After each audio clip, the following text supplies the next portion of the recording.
Здравейте, пчелари! Днес пак ще направим един преглед на по-слабите отводки, които съм ги затоплил с стиропор. В предните клипчета също съм показвал. Преди една седмица бях направил второто клипче, сега ще направим трето, да видим в какво състояние са. На 28 беше предното, днеска мисля, че 5 февруари сме днеска, 2017. Ще видим сега в какво състояние са.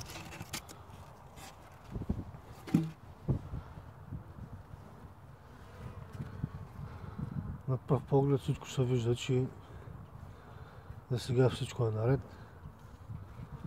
Това, което се вижда в момента, е само новоизлюпена пчела, само дребна пчела. Скоро имаше и облитани дори, беше 15-16 градуса ония ден. Има малко отпред пред кошера, малко загинали пчели.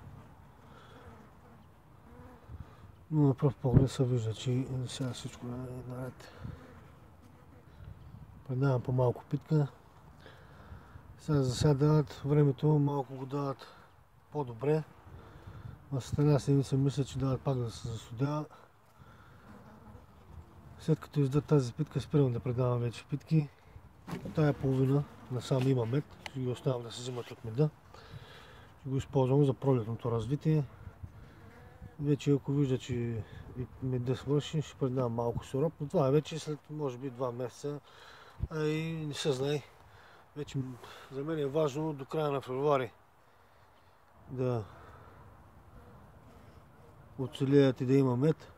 Вече март месец има пренос на нектар в природата. Там вече, ако е хубаво времето, ако почнат да цъфтат сливи, бадеми, вече може и да не се подхранва. Ако е хубаво времето, те се намират нектар от природата.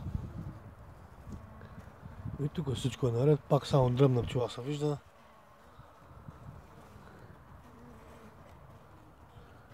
Това са само новоизлюпени пчели.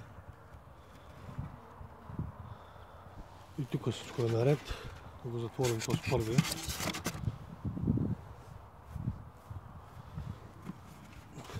Отваряме го и тук.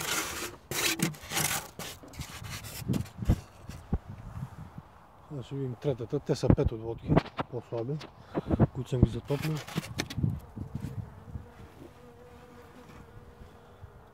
И тук всичко е наред. Пак новоизлюпени пчели.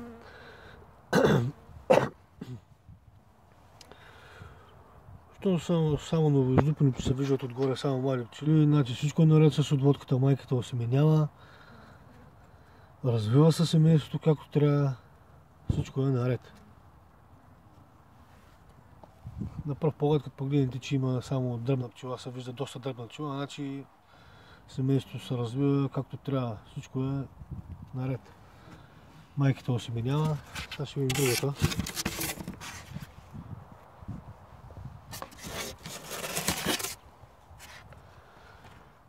И тук пак по същия начин. Тая половина сега в момента е тук, която се вижда насам. Това всичкото е в мед. Може би майката осеменява в тая част тук. Усеща се топлината.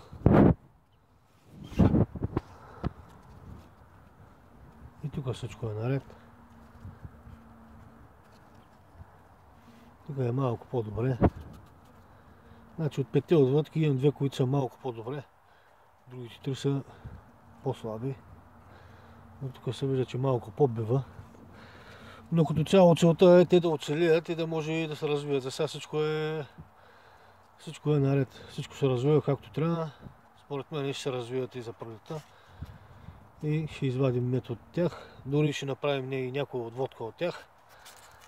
Сега ще я затворим това и ще видим следващата. Тази е най-силна от всичките.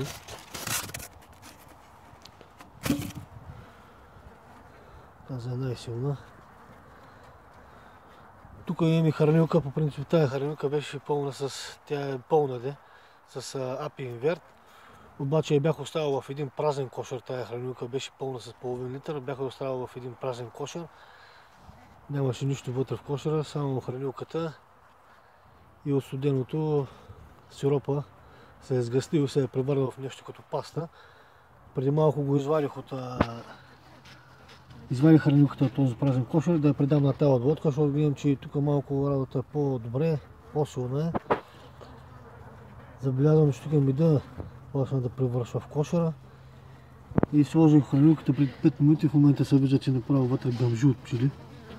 Веднага са влезли на хранилката, веднага взимат. Това е сиропа в момента е като нещо като течна паста се е получило от студеното, но няма да има никакви проблеми, те си го взимат. И тук всичко е наред. Сега тук вече е малко по-голяма отводката, не е толкова слаба. Вижда се, че доста пчела е излязла нова. Доста нова пчела се е извипила. И тук всичко е наред. След една седмица пак, две, пак ще ги покажем слабите отводки. Затоплените също по да видим в какво положение са. За сега това от мен, колеги. Чао!